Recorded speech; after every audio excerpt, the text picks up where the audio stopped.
કુંવરજીભાઈ 2 કે 3 દિવસ પૂર્વે માયાભાઈ પણ આપને મળ્યા હતા, એ પ્રકારની વાત સામે અમે એક પ્રસંગ ત્યાં મિટિંગ હતી અમારી શ્રમ રોજગાર વિભાગની, અને એ મિટિંગમાં અમે ખાસ કરીને જે માછીમારો છે અને મત્સ્ય ઉદ્યોગને લઈને અમારી બેની સંકલનની મિટિંગ હતી કે મત્સ્ય ઉદ્યોગના જે કામ કરી રહેલા મચ્છીમારો છે એને શ્રમિક તરીકે ગણીને એને કઈ રીતે આપણે અમે અમારા વિભાગમાંથી કાર્ડ આપીને લાભ અપાવી શકાય.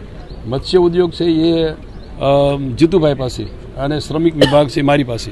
અમે બંને ત્યાં મિટિંગમાં બેઠા હતા. મિટિંગ પૂરી થઈ ત્યાં માયાભાઈ આવી ગયા અને એક સાધુ પણ એમની સંત પણ એમની સાથે હતા. એટલે એ બધા મેં જોગાનો જોગ ત્યાં આ મિટિંગમાં ભેગા થયા. એમની સાથે કોઈ લેવા દેવા આ બનાવની કાંઈ લાગે વળગે નહીં, અને આ બનાવની ત્યારે મને જાણ પણ નહોતી, અમને એને બેમાંથી કંઈ જાણ નહોતી. એટલે આ બાબતને કોઈ લાગે કોઈ પ્રકારની નહીં, ફક્ત ચા પાણી પીને છૂટા પડ્યા.